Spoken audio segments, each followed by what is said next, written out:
Buenas tardes. Para empezar, gracias por vuestra asistencia, gracias a Ángel por invitarme a venir hoy. La verdad que es un placer. Yo llevo ya, no sé, si son 6 años o más ya incluso viniendo a Euskadi con regularidad y muchas veces, principalmente a Guipúzcoa además, a trabajar con clientes en temas de consultoría, de temas de marcas. Y bueno, ya no sé si queda una instancia superior más allá de Adegi, ¿verdad?, para dar una conferencia, ¿no? Por lo menos en Guipúzcoa, ¿no?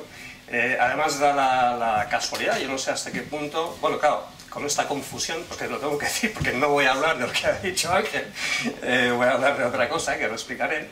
Creo que puede dar lugar a una jornada en general muy interesante, ¿no? Porque la conferencia, que te felicito, Tony, por la ponencia, había un momento que tenía sudores fríos, ¿no? Porque estaba viendo, madre mía, me va a pisar todo lo que yo voy a decir y lo mío voy a tener que inventarlo, ¿no?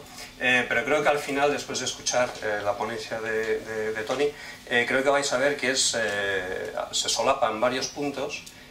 Creo que el enfoque es bastante diferente, es decir, viene de la publicidad, yo vengo desde el branding, aunque en tiempos sí fui creativo con mayúsculas, ahora pretendo simplemente ser creativo con minúscula, pero creo que veréis que hay bastante complementariedad entre lo que él comenta y lo que yo voy a explicar, ¿no? Yo, lo siento, que lo tengo que decir, porque hay que decir, sí que voy a pasar las diapositivas y voy a hablar de lo que van a hablar. El tema de marca personal, además, concretamente, es un pequeño área en el que tengo un poco de guerra personal, que no me gusta mucho.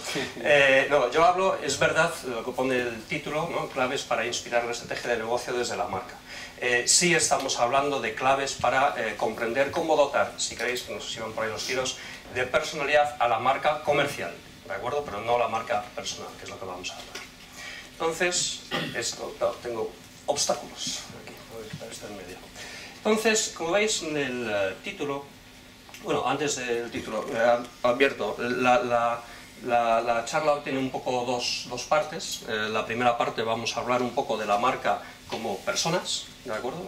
Y la segunda parte vamos a hablar de la marca desde el punto de vista de la empresa, como gestores de marcas. Es decir, el mundo de las marcas nos ofrece algo que no nos ofrecen muchas áreas de la empresa, como puede ser, por ejemplo, finanzas, logística o lo que sea, que es que las marcas las vivimos, cuando somos gestores de nuestra marca, las vivimos como gestores, desde el management, desde, si queréis, incluso el director de marketing, o bueno, cada uno que lo ubique en la organización donde quiera, ¿no? Pero también vivimos las marcas como consumidores. Cada vez que vamos a un supermercado, elegimos productos que tienen marcas, o que no tienen marcas, o por lo menos marcas blancas, por ejemplo. Cuando compramos, cuando navegamos por internet y demás, nos relacionamos con marcas. Entonces, cuando uno trabaja en la marca, lo puede ver desde las dos ópticas, ¿verdad? No es lo mismo, es decir, cuando yo estoy gestionando una marca, puedo pensar en cómo me relaciono con las marcas como usuario, ¿no? Esta es una de las cosas pues bonitas que pasa igual a Tony, evidentemente, con la publicidad. Es decir, tú puedes trabajar la publicidad como profesional, pero que duda cabe que todos recibimos estímulos publicitarios, ¿no? Entonces esa doble visión la hace que sean profesiones pues con un punto un poco especial con respecto a otras áreas organizativas, a lo mejor un poco más áridas de la empresa, ¿no? Entonces, habréis visto, yo me imagino que la mayoría de vosotros, al ver el programa, habréis pensado que a lo mejor veníamos a hablar más, pues al igual que Tony decía de la publicidad, que si venía a hablar de publicidad o no. Me imagino que la mayoría, al pensar en marcas, pensaréis en cosas como logotipos, cosas de esas, símbolos, nombres, marcas comerciales o imagen de marca incluso, una cosa así. Y sin embargo, yo vengo a hablaros de cómo la marca puede traccionar una estrategia de negocio, ¿no? Y para mí esa es una idea fundamental. Vamos a ir viendo a lo largo de la ponencia, sobre todo en la segunda parte, algún atisbo, porque tampoco hay tiempo, además viendo a Ángel cómo se las gasta, pues no me voy a atrever, claro, algún atisbo de cómo la marca nos puede ayudar directamente a generar una estrategia de negocio, un plan estratégico directamente, ¿no? E incluso más allá de un plan estratégico, una serie de vectores de transformación del negocio a largo plazo, es decir, mucho más allá de los clásicos 4 o 5 años que suele abarcar un plan estratégico, ¿no? Con lo cual vamos a hablar de cosas como que, bueno, sí, las marcas evidentemente tienen que ver con marketing, evidentemente tienen mucho que ver con publicidad, como hemos estado viendo, pero desde la óptica del branding vamos a hablar de las marcas como una herramienta de dirección estratégica. ¿Qué tiene que ver con dirección estratégica? Pues absolutamente todo. absolutamente todo. La marca es, en definitiva, como veremos un poco más adelante, la forma en la que nos ven. ¿Vale? Una cuestión de percepción, como ha introducido Tony.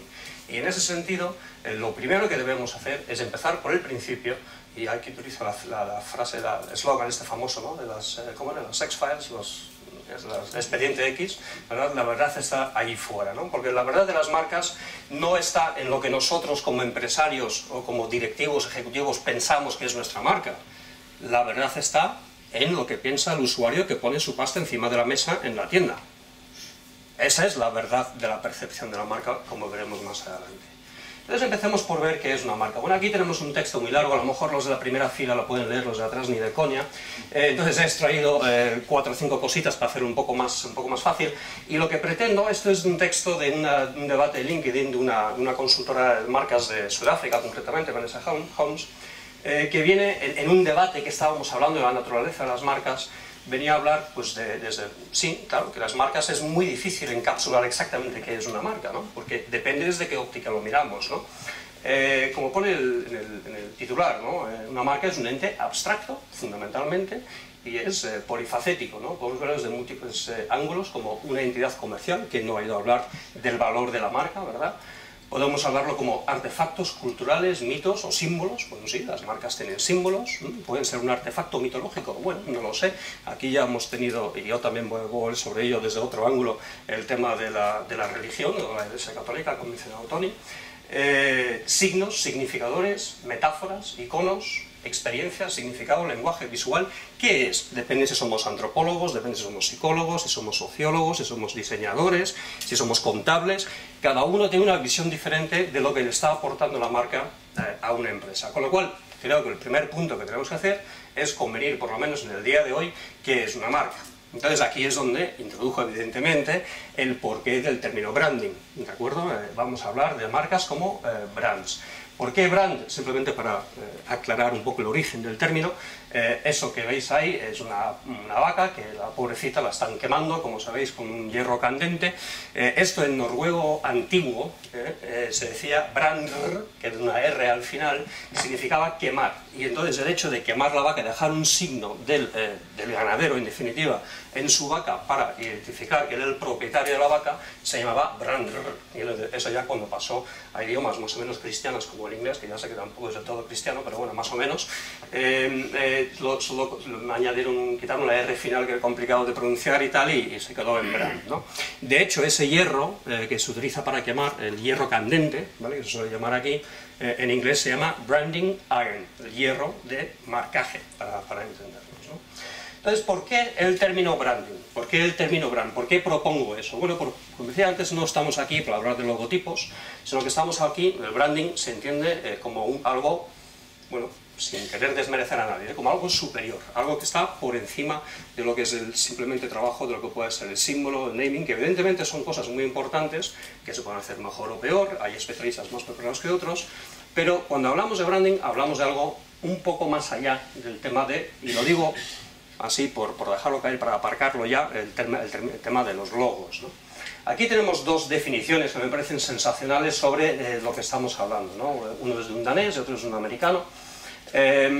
Como veis en el primero, para no leerlo todo, Per Mollerup, que es un estudioso danés de las marcas, habla de que un brand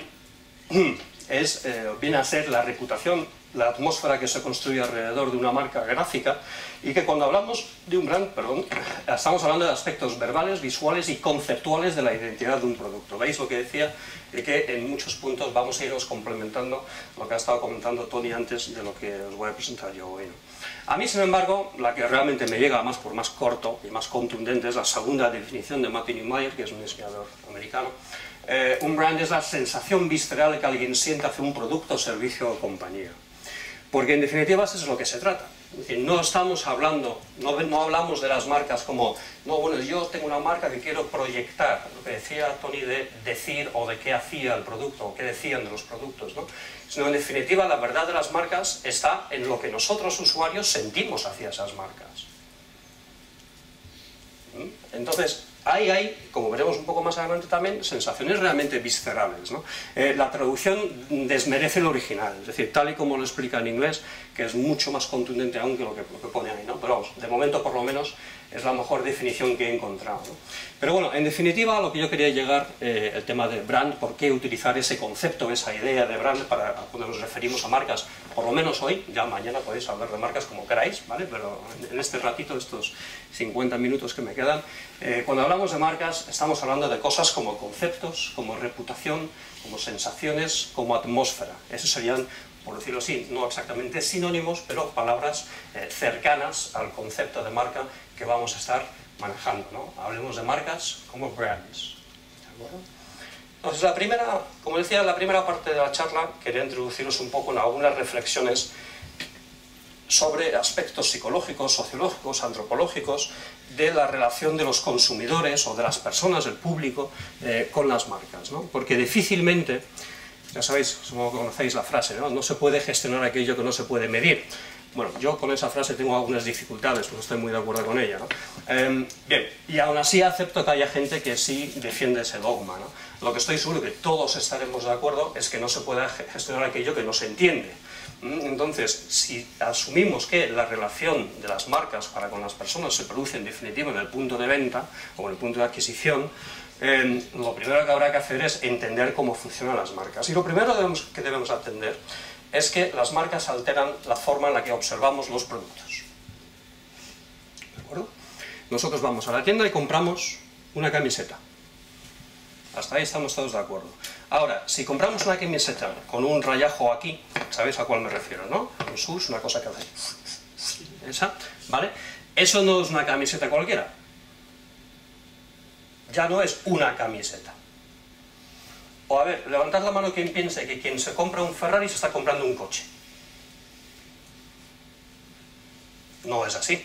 ¿Alguien se compra un Ferrari para ir del punto A al punto B? No. La motivación es muy diferente. Eso ya ha dejado de ser un coche. O por lo menos es algo más que un coche.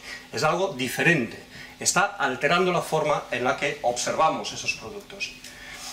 Es decir, aquí tenemos básicamente el esquema. Tenemos un producto que puede haber una oferta muy amplia en el mercado, ¿verdad?, de ese mismo producto. Podemos estar hablando de una cierta paridad de productos incluso en muchas categorías, en el que es muy difícil diferenciarse a través de rasgos funcionales del producto. Esto supongo que no es ninguna novedad para ninguno de vosotros. Estoy seguro que peleáis con ello prácticamente a diario, ¿no?, de cómo puedo introducir algún rasgo diferencial en mi producto desde el punto de vista de la fabricación, desde la ingeniería, desde el diseño. Ya sabemos que tiene una pata en la parte funcional y en la parte emocional, con lo cual por ahí van muchas veces los tiros, efectivamente, ¿no?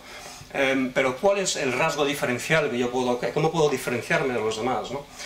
Es muy difícil, y lo que realmente marca la tendencia efectivamente es la marca, porque a través de observar los diferentes, cualquier categoría de productos, observamos que la marca es lo que más o menos configura o ayuda a configurar nuestra óptica, lo que yo llamo el brandscape, ¿verdad?, el paisaje de las marcas en una categoría determinada.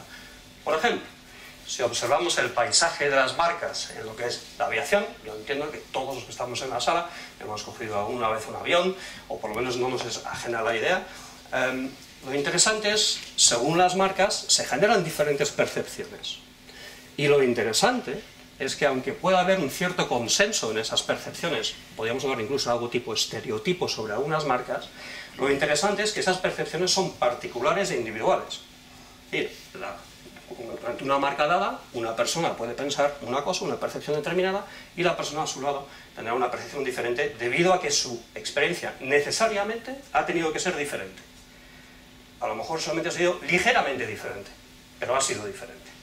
¿De acuerdo? Por ejemplo, si habéis tenido la suerte, yo no, pero si alguno ha tenido la suerte de volar con TAI, según dicen, insisto, yo no he volado con TAI, tenéis una percepción muy positiva de TAI, porque se supone que es la mejor aerolínea del mundo. ¿Alguien ha volado con TAI alguna vez que pueda corroborar esto? Sí, ¿y es verdad o...? Bueno, ¿no? Mola. Vale. Voy a otro caso, que a lo mejor no es exactamente igual. ¿Alguien ha volado con Ryanair? Sí. ¿Has volado también con Ryanair? ¿Era igual la experiencia de volar con Ryanair? ¿Tu percepción de la marca Ryanair es igual que la de TAI? No, bien, y es la misma persona. Ahora, no tuviste un accidente, entiendo. Es decir, te has recuperado muy bien si tuviste un accidente. No, llegaste, ¿no? O sea, el hecho de volar se cumplió, ¿no? El hecho de volar se cumple en los casos. De hecho, normalmente, tú coges un avión en un aeropuerto de origen, llegas al aeropuerto de destino. Oye, ¿qué te digo? O sea, lo normal, a ver, hay casos en el tercer mundo donde uno se expone a un cierto peligro bastante manifiesto, ¿no? Pero la mayoría de nosotros asumimos que sabemos que la forma más segura de viajar realmente hoy en día es el avión, ¿no? Ahora bien, la percepción dentro de lo que es esa seguridad que podemos asumir ya, que es una característica de la categoría, porque si no es que no despegarían los aviones, no le darían las licencias, ¿verdad?, para poder volar. La percepción que obtenemos varía radicalmente. El producto es el mismo, la percepción es diferente en función de la marca. Y como ya me imagino que muchos estáis intuyendo, viendo ya que esa marca funciona como tracción de la estrategia de negocio que hay detrás. Evidentemente la estrategia de negocio de TAI es muy diferente a la estrategia de negocio de Ryanair, es una propuesta diferente, ¿no? Evidentemente todo depende luego cómo se articula todo eso, que es lo que vamos a ver, ¿no? Entonces, otra cuestión que tenemos que ir introduciendo, e insisto, pensad no como empresarios, sino como seres humanos, como personas, ¿de acuerdo? En el que vuestra experiencia como consumidores, compradores de productos, es decir, las marcas en el fondo son abstracciones irracionales. No hay nada racional en comprar un producto con marca. No hay. O en algún caso puede haber algo. Vosotros podéis ir al Carrefour y podéis adquirir una lata de 33 centilitros de tónica Carrefour, por unos 25 céntimos, y al lado tenéis la lata de la misma cantidad, 33 centilitros de tónica Schweppes, que valdrá en torno a 60-65 céntimos, casi 2 veces y medio más, aproximadamente. El contenido es exactamente lo mismo, agua con burbujas. Cuando compramos, fijaros hasta lo irracional que llega, ¿no? Que compramos agua mineral y gastamos un dinero en agua mineral que sabemos que girando el grifo podemos obtener, y ya sé, entrecomillado, gratis. La factura llega luego a final de mes, evidentemente, pero la percepción en el momento del consumo es de que es gratis, no pagamos un dinero. De hecho, vamos a los bares, pedimos un vaso de agua y nos lo ponen gratis, excepto aquellos que dicen no tiene que ser botellita de agua mineral, claro. Pero bueno, cuando no se da el caso, pues es gratis, ¿no? Entonces, ¿qué hay de racional en eso? Tiene que haber alguna motivación que no sea racional, porque es que si no, compraríamos siempre lo más barato, ¿no? Que es lo que hablaba Tony de las marcas blancas antes. Es la lógica. O alguien tiene ganas de gastarse todo el dinero y cuanto más mejor, ¿no? Es que quiero soltar el dinero que tengo encima, como aquella película, ¿verdad? Del heredero que tenía que podía heredar una fortuna, pero tenía que gastarse, eran 3 millones de dólares una semana o algo así, a lo loco, como pudiera para poder heredar el resto, los 60 millones restantes o lo que fuera, ¿no? Pues no se da el caso. Hay motivaciones que son absolutamente irracionales. ¿Y por qué son irracionales? Porque se basan en creencias, no en verdades. A ver, como supongo que, como en casi todas las salas estas y todas las conferencias nunca acabáis de levantar la mano, se os hace difícil, ¿no? A veces algún murmullo a veces funciona mejor. Si yo digo Volvo, ¿qué palabra se os viene a la cabeza? Seguridad. Seguridad. Ha habido, más que murmullo, ha habido algún suspiro, sí. Seguridad, sí, efectivamente. Sí. Además, os conozco bien, ¿eh? Sé que los vascos sois especialmente difíciles para esto, para participar, ¿eh? Pero, no solamente me han advertido, sino lo sé, lo he vivido, ¿eh? Entonces, se basan en creencias, no en verdades. ¿Qué quiere decir con esto? Pues vosotros decís Volvo, seguridad. Si queréis, hacemos la prueba con la mano. ¿Quién está de acuerdo con eso? Más o menos, a grosso modo. Volvo es seguridad. ¿Sí? Vale. Vamos a hacer otro, por ejemplo. Rolex es lujo. Pues Rolex es caro también. Vale, estamos de acuerdo en eso, ¿no? Perfecto. Ya digo, lo de reloj no lo voy a decir porque ya por mis experiencias, gente no sé por qué, no asocia Rolex con reloj, ¿no? Pero en definitiva, ¿qué datos tenemos realmente racionales para decir que Volvo es seguridad? ¿Alguien ha estado en una fábrica de Volvo alguna vez? Ángel, metiendo en el ojo, como siempre. Bien, tenemos a Ángel que ha estado en una fábrica de Volvo, ¿vale? ¿Cuántos os estudiáis las revistas de automóvil para ver los resultados del Euro NCAP, este que llaman, que yo no sé muy bien de qué van, para ver si Volvo está arriba o no está arriba? Si lo miráis, no está en el top 10. desde hace muchos años además. Es verdad que Volvo inventó muchos elementos de seguridad pasiva de los coches a lo largo de los años, e incluso seguridad activa, pero en los últimos años esa posición lo ha cedido en gran medida hacia las marcas de automóvil japonesas o coreanas, ¿no? Entonces, en definitiva, ¿por qué pensamos que Volvo es seguridad? Porque nos lo creemos, nos lo han dicho. Es casi una cosa que pasa de generación en generación. ¿Cuántos bebéis Colacao? Ángel también. ¿Por qué? ¿Es mejor que Nesquik? Sí. ¿Tú has probado un Nesquik también?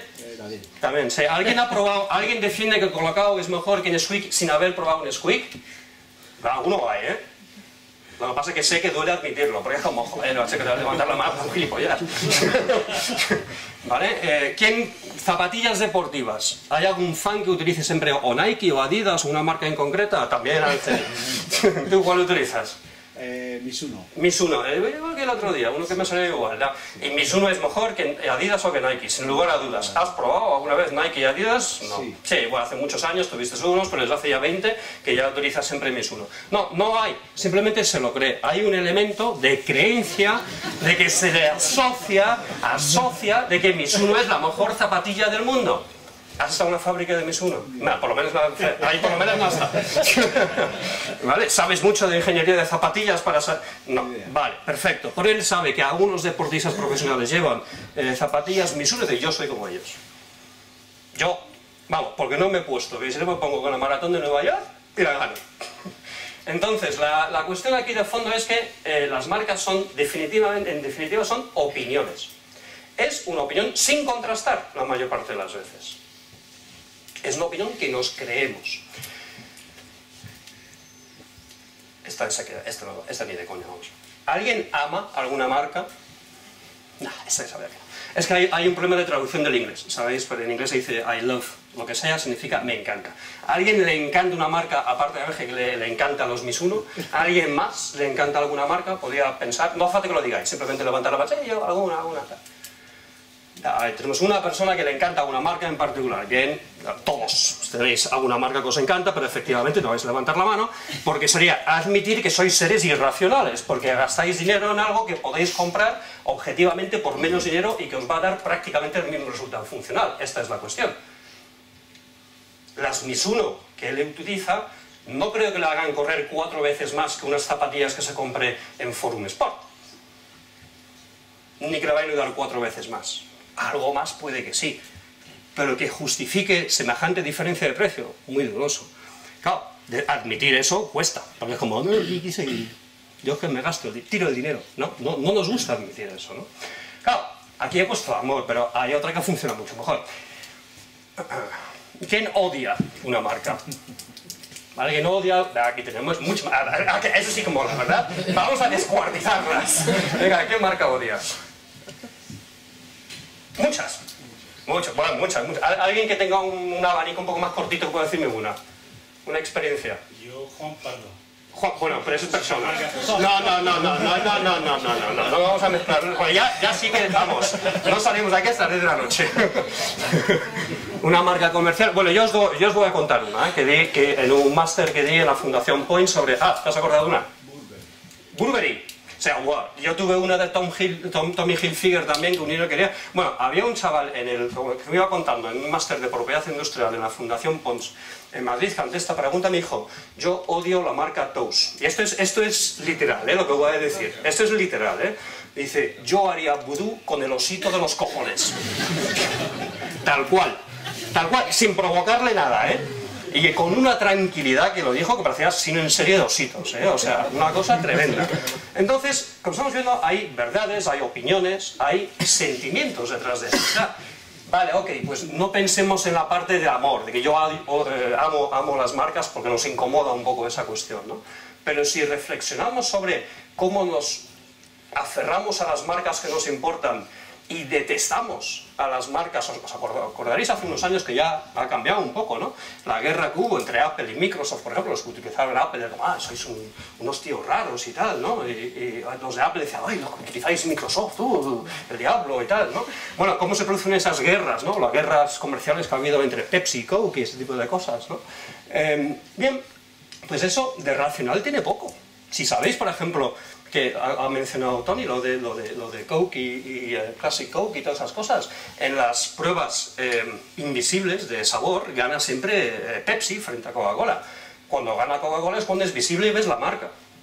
Que la gente, será el porcentaje de indecisos o algo así, ¿no? Que digo, no sé, y cuando lo veo digo, por si acaso voy a decir Coca-Cola, ¿no? Pero en definitiva lo que estamos hablando, lo que estamos llegando es que las marcas son unos entes intangibles con una simbología inherente. Es decir, Mizuno no deja de ser un nombre con una simbología determinada gráfica, pero que para él tiene una serie de significados que él asocia a esa marca que a su vez lleva al producto, evidentemente. Es lo que solemos resumir diciendo, es el mejor. ¿De acuerdo? Claro, y aquí es donde llegamos a la otra parte, claro, decía que iba a coincidir con Tony, ¿no? En algunos aspectos, esto no lo voy a desarrollar en la ponencia, no os preocupéis, y no quiero molestar a nadie, ¿vale? Pero sí hay estudios ya realizados que demuestran que la gente que no es religiosa consume, es más marquista en sus hábitos de consumo y viceversa. Hay algunos aspectos de las marcas que, evidentemente, sin llegar al elemento de la reencarnación o la vida eterna o fe y ese tipo de cosas, que evidentemente se escapa al mundo comercial, sí hay rasgos en los comportamientos que podemos identificar entre el mundo religioso en general, no solamente la Iglesia Católica ni nada, sino la religión en general, y el mundo de las marcas. Evidentemente las marcas tienen iconos, tienen sus templos, sino las tiendas, los store que son, tienen sus experiencias, sus lenguajes, sus ritos. Si no, Tiger Woods es uno de los iconos de Nike, que bueno, se supone que es golfista, aunque para otros es un golfo, pero que en cualquier caso lo que voy es que esa escenificación que se hace alrededor de las marcas es muy similar en muchos aspectos a lo que ha llevado a los sistemas, ¿no? Que en definitiva que lo han utilizado las religiones, ¿no? Es decir, como un poco resumen de donde hemos llegado para entender nuestra relación como personas con el mundo de las marcas, es que más allá de la funcionalidad, más allá de comprar una zapatilla o de comprar una prenda, una camisa o jersey de Burberry, o como hablábamos antes, adquirimos o rechazamos las marcas porque queremos apropiarnos o no de su simbología. Y esto es, creo que es bastante obvio. Es decir, yo quiero comprarme eso que eso significa. Yo quiero que vean que eso es mío, no el producto, sino lo que significa el producto de esa marca en concreto. ¿Vale? Evidentemente hay casos donde eso es más fronterizo, ¿no? Bueno, ¿con qué fin queremos adquirir esa simbología? Bueno, por un lado hay un elemento de reconocimiento social, de envidia, ¿verdad? Es decir, quiero que vean que lo tengo, que me va bien. ¿Vale? Chulería. Había un anuncio hace años, creo que era de Renault, de un señor que estaba cortando el seto y miraba por encima al Renault que había comprado su vecino, ¿no? De pura envidia. Bueno, pues está fomentando esta idea de lo que habitualmente se llama estatus, ¿verdad? El tema de un símbolo de estatus, ¿no? Luego tenemos símbolos de expresión. Aquí lo tenéis, me imagino, no lo he visto con mis propios ojos, pero me parece que existe. En el Gros, ¿verdad? Que hay mucho surfero y cosas así y tal, y tienen un determinado atuendo más o menos común, con una serie de marcas que les son afines y que utilizan. ¿Qué están diciendo? No están diciendo que les va bien o que les va mal. Lo que están diciendo es que yo soy así, yo soy de esta manera, ¿no? Pero hay una tercera finalidad a la hora de adquirir marcas, que es muy importante, es el más importante en mi opinión, y que suele pasar desapercibido. Entonces yo aquí llego a unos puntos álgidos de la conferencia, y entonces es cuando nadie va a levantar la mano en absoluto, y pregunto, ¿quién lleva ropa interior Calvin Klein? ¡Ay! Tenemos 1, 2, 3... ¡Wow! Esto es 4. Esto es inaudito. Perfecto. ¿Y por qué lleváis ropa interior Calvin Klein?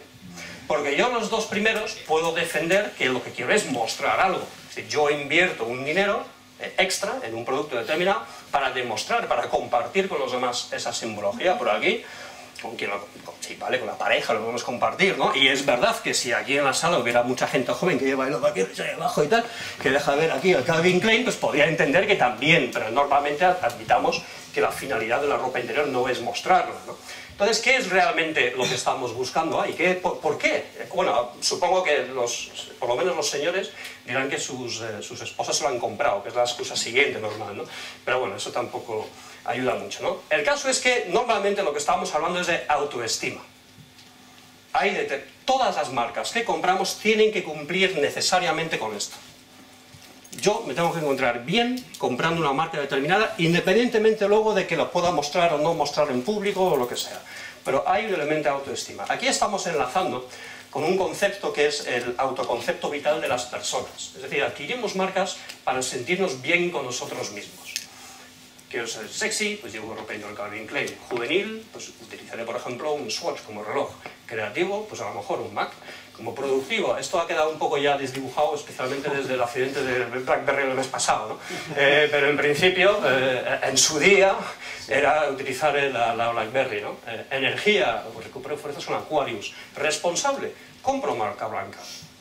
Ahí tenemos un caso de una marca que es genérica, una marca de distribuidor, que no es una marca fabricante, pero me está cumpliendo el mismo papel, de yo me siento bien conmigo mismo. Una persona sensata, pues, ¿por qué vuelo con EasyJet? Pues para gastarme menos en el billete y poder gastar más dinero para cuando llegue al destino, para gastarlo pues o en hotel, o en las cenas, o en visitar museos, o en lo que quiera hacer, ¿no?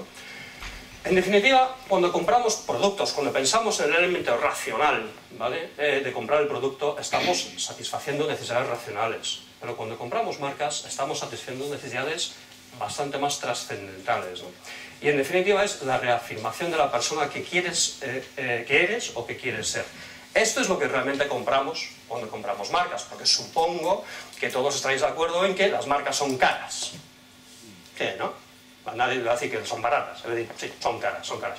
¿Por qué son caras? Porque pueden, porque hay gente que está dispuesta a gastar dinero porque obtiene un beneficio emocional a cambio.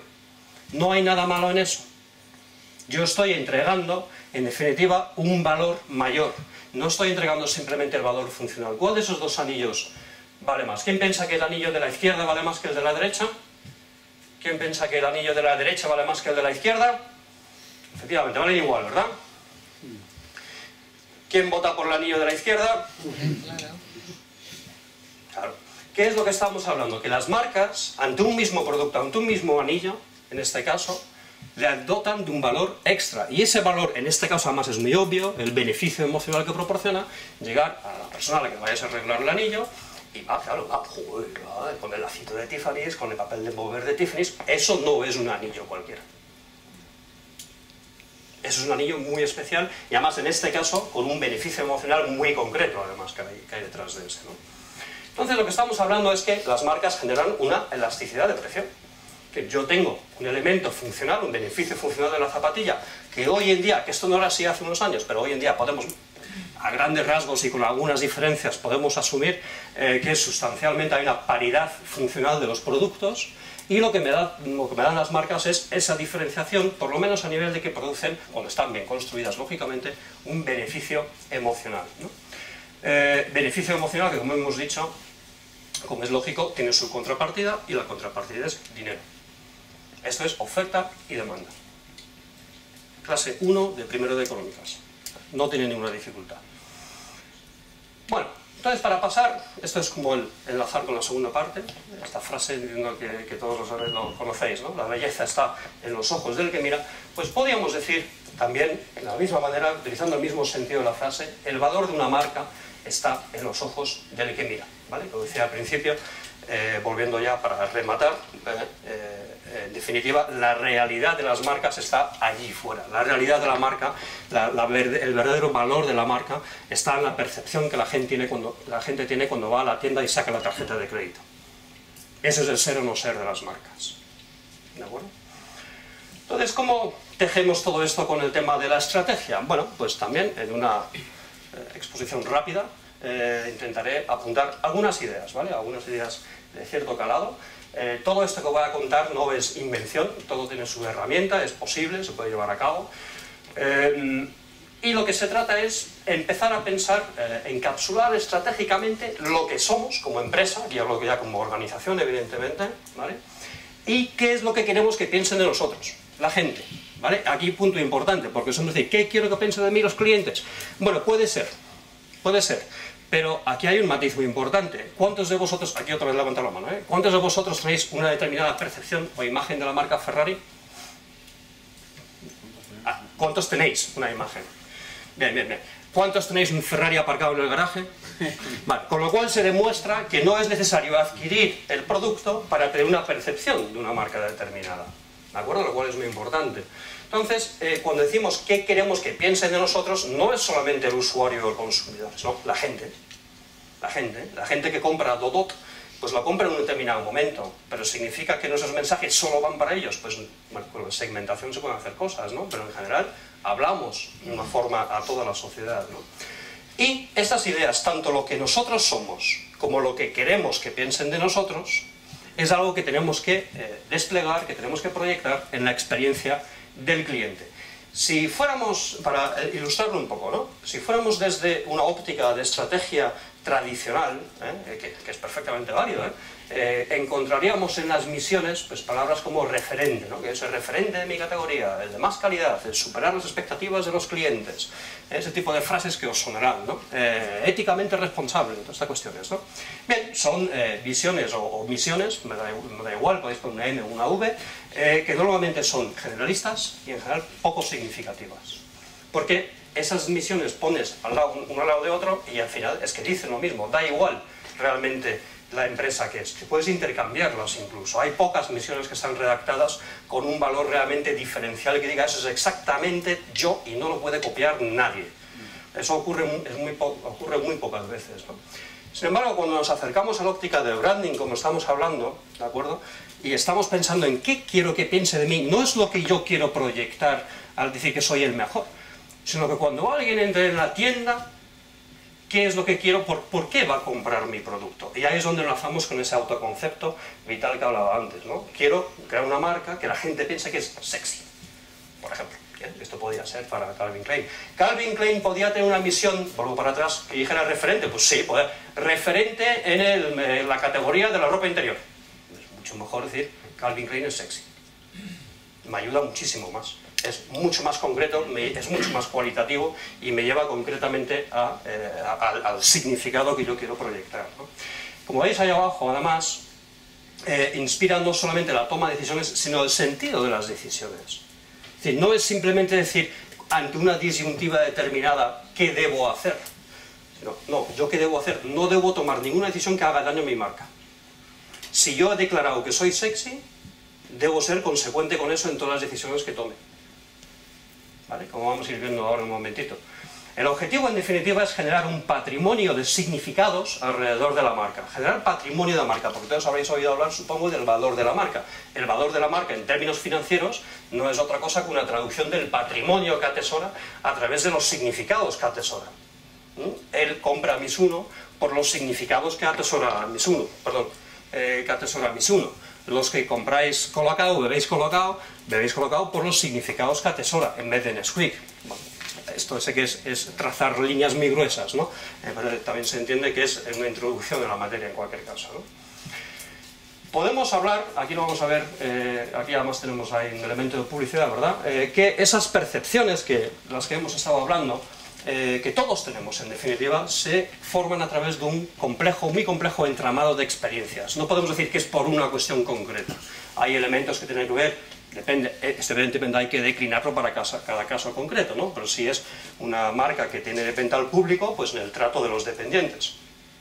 En el diseño del producto, por supuesto, pero también en el diseño del escaparate, en el diseño de la tienda, la música que está sonando por ahí, el tacto, cómo está diseñado si es ropa, pues los rieles donde cuelga la ropa, por ejemplo, la propia ergonomía, cómo me relaciono táctilmente con los elementos que hay en la tienda con el producto, elementos de innovación, es decir, que hay de novedad, que hay de diferente. Evidentemente ya sabemos que la innovación funcional, como hemos dicho, es muy difícil sostenerlo en el tiempo, porque nos van a copiar enseguida o incluso nos van a superar, pero bueno, hay marcas que consiguen tener una aureola de liderazgo en temas de innovación, ¿no? Por supuesto, la publicidad añade significado a mi patrimonio de la marca. La escenificación, como decía antes, hasta las propias oficinas. Es decir, no es lo mismo que Adegi tenga estas instalaciones a que tenga otras en otra parte de la ciudad en un edificio más pequeño. No es lo mismo. No es lo mismo. Vosotros al hacer vuestras inscripciones, pues a lo mejor tenéis una percepción diferente y a lo mejor os inscribís o a lo mejor no. Por supuesto que influyen hasta las propias instalaciones, ¿no? En cómo la gente se relaciona con nosotros, ¿no? Lo que tenemos que hacer es que en todo este entramado de experiencias, no solo uno de ellos, sino en todos ellos, conseguir diseñar una experiencia consistente y coherente. Consistente en el tiempo, es decir, que la experiencia que yo lanzo hoy sea consistente, no necesariamente igual, pero sí consistente con la experiencia que va a tener esa persona dentro de 5 años, y coherente entre el trato que he recibido en la tienda y el de innovación y la escenificación y el diseño de mis oficinas, por poner cuatro apuntes, ¿no? Eso es la diferencia, o sea, consistente, podéis llamarlo si queréis horizontal, y coherente en vertical, si queréis tomarlo así un poco, ¿no? ¿Cómo vamos a diseñar esas experiencias? Pues evidentemente, vamos a empezar a entrar en la parte más, el core, en el cogollo del asunto.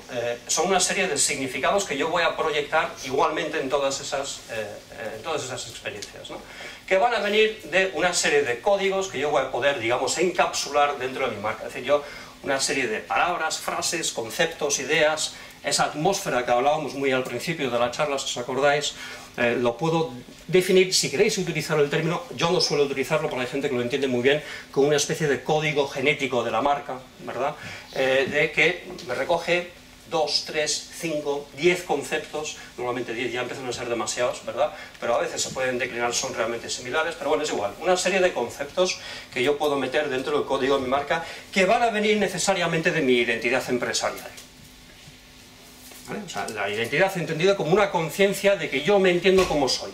Esto también necesitaremos otra hora para hablar de ello, pero en definitiva la identidad empresarial viene de la idea de que yo entiendo, yo tengo una idea muy clara de qué soy y a qué me dedico, que es algo también que ha subrayado Tony en su conferencia, ¿no?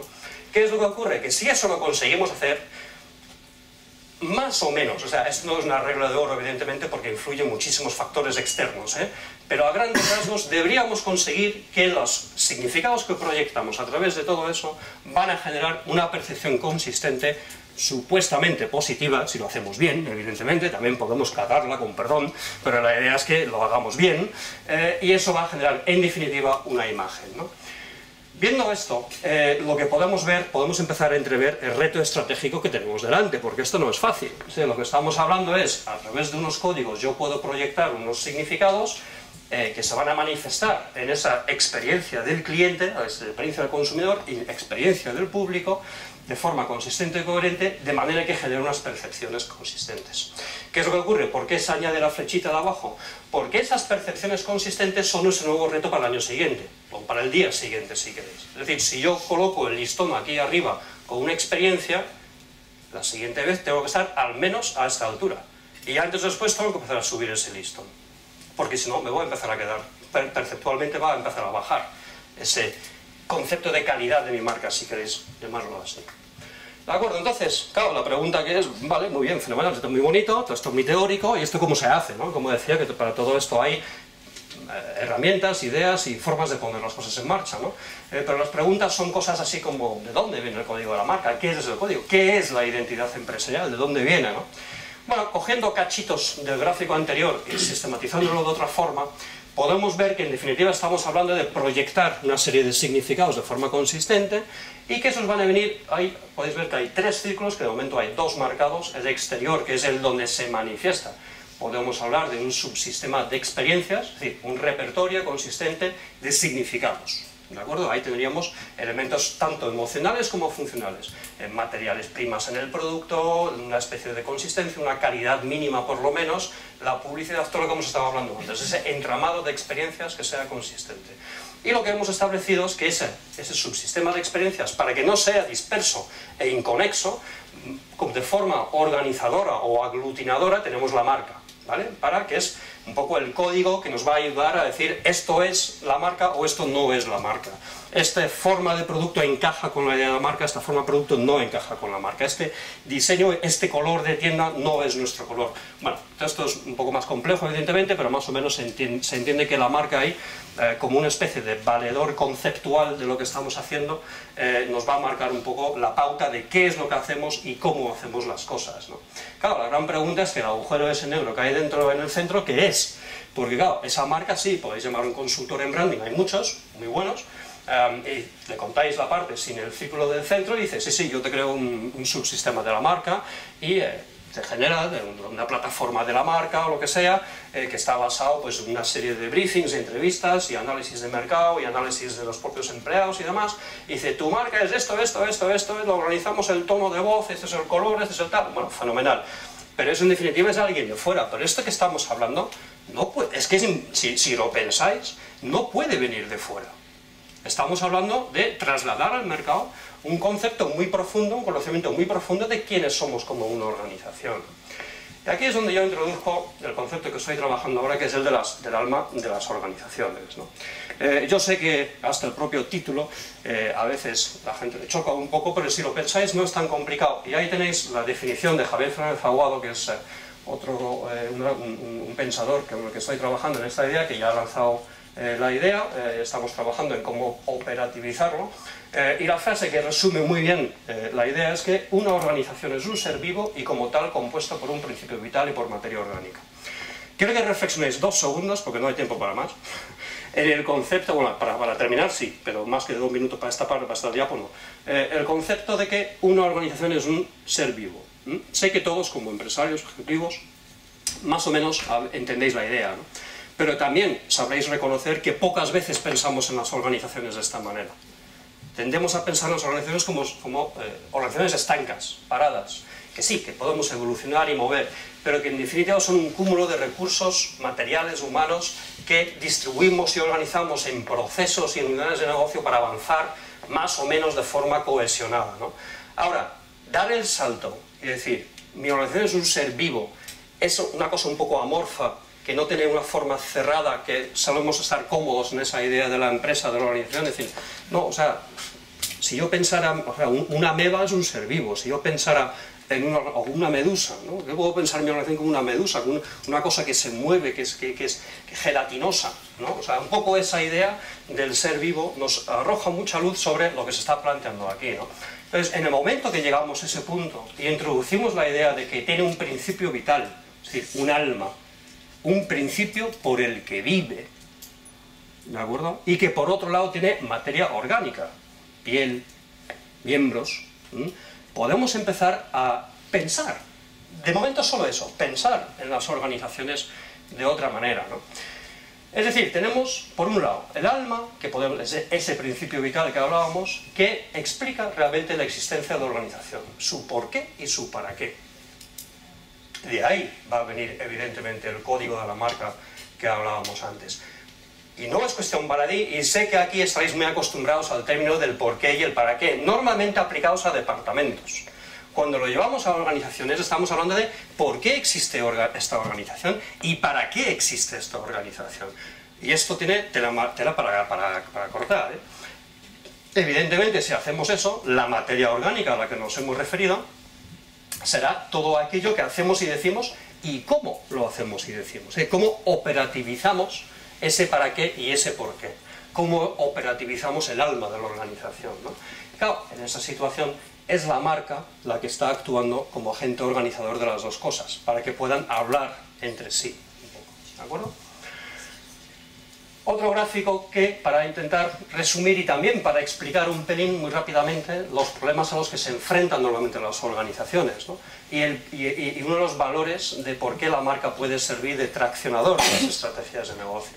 Tenemos en la parte de abajo, digamos, o estos círculos exteriores, el qué hacemos y el cómo hacemos las cosas, que estamos hablando de la materia orgánica. Si en el centro ponemos el para qué, por qué, principio vital, la marca que los une, lo que podemos ver es que en esas misiones a las que nos hemos referido y que todos tendréis en la cabeza, misiones, visiones, me da igual el documento que queráis, veréis que normalmente tratan de empujar de fuera a adentro, de hecho no suelen llegar adentro.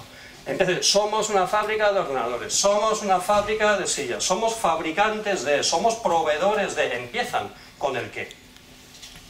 Y a veces cuentan algo del cómo, que con diseño e innovación hacemos no sé qué. ¿Y cuántos llegan al por qué lo hacen o al para qué lo hacen? Pues muy pocas veces. Ahora, si arrancamos desde el interior, nosotros creemos que, claro, esto ya no se puede poner el ejemplo, ¿no? Cada uno tiene que inventar el suyo. Nosotros creemos que la humanidad necesita, nosotros creemos que las personas deben tener, el tema de IKEA, la primera frase que ha enseñado Tony, va muy en esa línea. Nosotros creemos en que la gente debe, ¿cómo era? Un mejor día a día, ¿no? A través de los productos. Claro, a raíz de eso, en el caso de IKEA, que estaba muy bien, estaba muy cerca de esto, no estaba con el lenguaje que yo manejo, pero bueno, tampoco pasa nada, veis cómo eso desemboca posteriormente en un cómo y un qué. Diseñando productos, que no me acuerdo exactamente cómo era, no pude aprender de memoria, pero en definitiva van por ahí.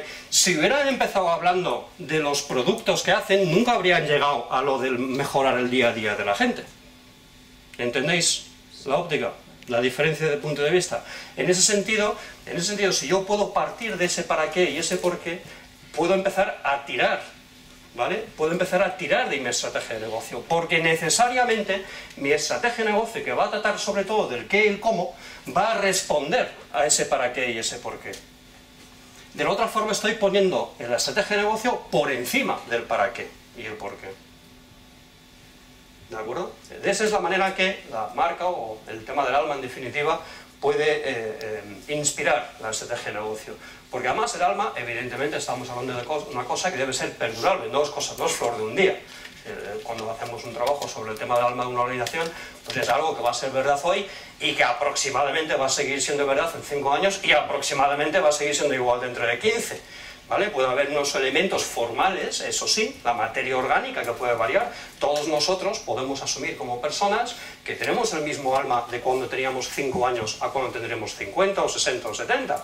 Eso no significa que en cualquier momento de esos nuestra materia orgánica físicamente sea diferente. Igual pasa con las empresas. Tiene un alma que es perdurable y lo que va cambiando a lo largo del tiempo solamente es la materia orgánica. El alma puede variar un poco. Además, en las empresas ocurre una cosa interesante que no ocurre con las personas. Es decir, cuando una persona, la empresa, puede vivir solo de materia orgánica, sin alma. Hay muchísimas empresas que no tienen alma. Solamente saben su qué y su cómo y avanzan como zombies por la vida. Eso no ocurre con las personas físicas. Tendemos a perder las dos cosas al mismo tiempo, ¿verdad? Pero como decía, el principio vital, el alma, estamos hablando de un elemento perdurable. Estamos hablando de algo que es propio, que algo que es peculiar y distintivo. No lo tiene nadie más, solo es nuestro. ¿Vale? Insisto que a veces es más fácil recordar la primera parte de esa frase. La organización es un ser vivo. Claro, cuando hablamos de un ser vivo, estamos hablando de que no hay dos seres vivos iguales. Aquí pasa exactamente lo mismo, ¿no? Y el asterisco en intangible es porque normalmente es mejor que el alma sea intangible, aunque pueda contener elementos tangibles. Es decir, muchas veces las empresas, las organizaciones, dicen, no, es que parte de mi alma es que yo me dedico a la fabricación de ordenadores. Vale, pues te vas a dedicar a eso toda tu vida, olvídate de extensiones futuras. Este es el problema de incorporar un elemento tangible en tus principios vitales. Pero bueno, este ya es un caso un poco más de detalle, ¿no? Bueno, dos rasgos en las organizaciones con alma, que creo que son muy importantes. Uno es la ilusión, ¿no? Aquí además, cada vez que lo cito esto en el País Vasco me encuentro, no me encuentro incómodo, ¿no? Pero sé que hay alguien en la sala que le va a dar una, como de Ignacio de Loyola, pues le va a dar una cierta interpretación. Pero la cita es del secretario de Ignacio de Loyola: valentía para emprender, fortaleza para mantener el rumbo, prudencia para sortear obstáculos, ¿no? Lo que estamos hablando, ahí lo viene, en que, si lo pensamos como personas incluso, lo que nos mueve a hacer cosas es la ilusión. Y lo que nos mueve a luchar es la posibilidad de que esa ilusión no se alcance. Si fuera fácil de conseguir, si lo fuéramos a conseguir, si tuviéramos seguridad de conseguir, nuestra capacidad de lucha se vería muy limitada. Por eso el alma, de lo que se alimenta en definitiva, es de este elemento de ilusión, de la necesidad de tener que luchar por algo, la posibilidad de que algo fracase, ¿no? Y dentro de eso, sanas fantasías de mundos mejores. Es decir, basta decir voy a hacer crecimiento, expansión internacional. No, vamos a tener una fantasía sobre dónde queremos estar, ¿no? El otro elemento es el que llama Javier y que yo suscribo, es el de profundo sentido de la misión. Esta cita a lo mejor también lo habéis oído, ¿no? De Alicia en el País de las Maravillas. ¿Qué camino debo tomar?, preguntó Alicia. ¿Dónde quieres ir?, preguntó el gato de Cheshire. No lo sé, respondió Alicia. Entonces dijo el gato, no importa. Pues esto es en definitiva el profundo sentido de la misión. No se trata en la misión de decir lo que haces. Se trata de decir en el profundo sentido de la misión por qué haces las cosas y sobre todo para qué haces las cosas, no pierdes el norte, ¿no?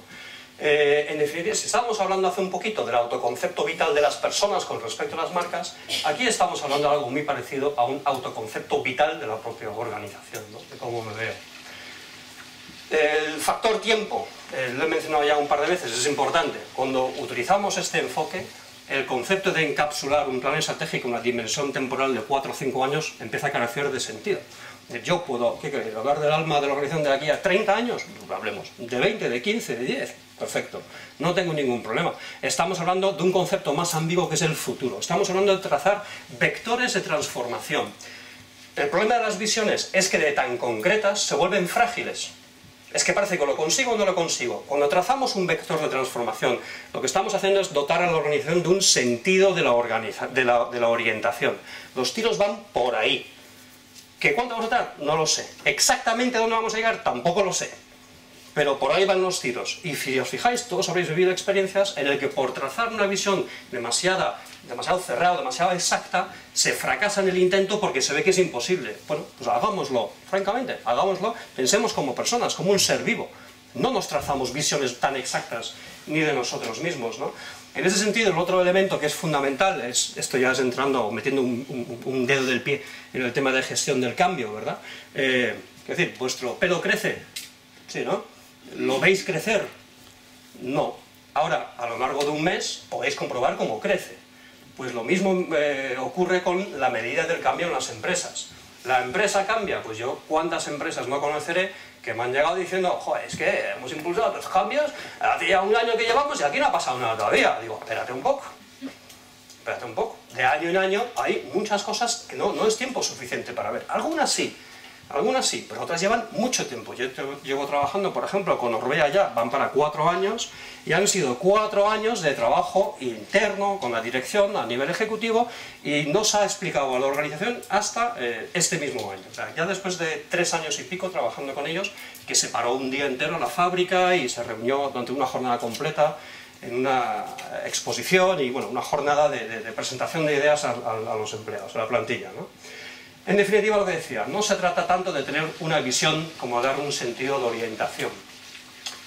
Como recapitulación de 3 ideas iniciales, ya para entrar en el sprint final de 30 segundos, el alma es el vector ilusionante que alimenta el optimismo. O sea, quiero que os quedéis con esta idea, sobre todo la última palabra. O sea, además en estos tiempos, ¿verdad? Da gusto que alguien venga y diga, ¡optimismo! ¡Coño! Que ya está bastante suficiente de negatividad, ¿no? Lo que estamos hablando es de cómo insulfar optimismo, no solamente en los equipos, sino en las organizaciones. ¿Cómo podemos pensar en un futuro perdurable en una organización que no tenga optimismo? Es imposible, es que va a morir. Va a morir necesariamente si no tiene optimismo. La marca organiza las constantes intangibles del alma y da sentido a todo lo que hacemos y cómo lo hacemos, ¿vale? Insisto en el entramado de múltiples experiencias del consumidor en ese sentido, ¿no? Y profundizando por último en eso, hay que pensar siempre en 4 ámbitos en los que generamos esas percepciones, ¿no? En productos y en servicios, que estará muy cerca de lo que hemos estado hablando Tony antes. Evidentemente, como él decía, la marca en gran medida es el producto, efectivamente. Tú coges TAI y tienes una buena percepción y es por la experiencia que tú has tenido a bordo de ese avión o el trato que has recibido, por ejemplo, ¿no? Segundo área es personas y comportamientos. Esto es algo que insisto siempre. Es decir, nunca se debe afrontar ningún proyecto de branding, ni de marca, ni de alma, de lo que queráis que tenga que ver con esto, sin haber desplegado el interno antes. Es el caso que decía de Orbea. Es decir, no se ha contado nada al mercado, vosotros probablemente no os habéis percatado, a lo mejor alguno que sea muy aficionado al ciclismo sí ha notado algún pequeño cambio, lo que viene es mucho más gordo, pero no vamos a decir ni pío hasta que internamente no esté claramente entendido hacia dónde vamos. Y estamos trabajando con talleres formativos, con empleados y con todo tipo de cosas y acciones y nuevas cosas, nuevos canales de comunicación verticales y horizontales que se han creado, ¿no? Fundamental, porque, vuelvo otra vez a TAI, si las azafatas y azafatos que están en la cabina no conocen lo que es la filosofía, si queréis, de la marca de TAI, no lo van a poder transmitir. Y si no lo transmiten, el otro no lo va a percibir. Es así de claro. y pensar en dependientes, comerciales, en lo que queráis, ¿no? Evidentemente comunicación, bueno, de esto tengo la suerte de que Tony os ha dado una clase magistral sobre este aspecto, ¿no? Pero yo sobre todo la línea de abajo, consistencia, consistencia, consistencia. O sea, se trata, y eso serían los 12 años de BMW, ¿verdad? Te gusta conducir, ¿no? Ese tipo de cosas. Es decir, yo tengo una idea, apuesto por esa idea a largo plazo. No es, o sea, ¿qué sentido tiene? ¿Cómo puede vivir ese? No, yo tengo una campaña para este año y para el que viene otra. Y bueno, tener algo en común, por lo menos, algo mínimo, algo tiene que tener en común, ¿no? Y evidentemente también a través de diferentes canales, soportes, internet, redes sociales, evidentemente todo influye, ¿no? Y, como decía antes un poco, cómo nuestras instalaciones hablan de nosotros. Y pongo a propósito estos dos, porque tenemos una instalación física, es decir, cuando hablamos de entorno, pues podemos estar hablando de tiendas, o podemos estar hablando de oficinas, o ese tipo de cosas, pero también para muchas marcas el entorno virtual, la página web, es su entorno principal, como puede ser el caso de Google, y fijaros como cada vez que entras, cada día tienen ilustraciones diferentes en la primera página de la búsqueda, ¿no? En definitiva, lo que estamos hablando es que, un poco para salir de lo que es la estrategia tradicional, que nos habla de frías estadísticas, o de planes, o de expansión, o ese tipo de cosas. Cuando hablamos de branding, lo estamos hablando de convertir todo eso, ya vamos a olvidarnos por un momento del dinero, vamos a olvidarnos de generar rentabilidad y vamos a pensar en crear significado relevante para nuestros clientes, consumidores y públicos. Que si nuestros significados son relevantes y les gusta y les atraen y son deseados, el dinero ya vendrá después. Vendrá solo. Vendrá solo. ¿De acuerdo? Pero vamos a poner ese significado en el principio, en el centro de la ecuación, ¿no? Como frase final, el branding es todo lo que uno hace para conectar la estrategia de negocio con la experiencia del consumidor. Y quiero resaltar lo de todo lo que uno hace, que ayuda a reflexionar a posteriori sobre todo lo que hemos hablado. No se trata de hacer una cosa, sino es algo transversal a todo lo que hacemos y ayuda, que genera, en definitiva, una experiencia de consumidor. Y por eso, a pesar de lo que se suele pensar, el branding no es una especialidad comunicacional, sino de dirección estratégica, o espero que al menos después de este ratillo que hemos compartido juntos, compartáis esa reflexión conmigo. Muchas gracias.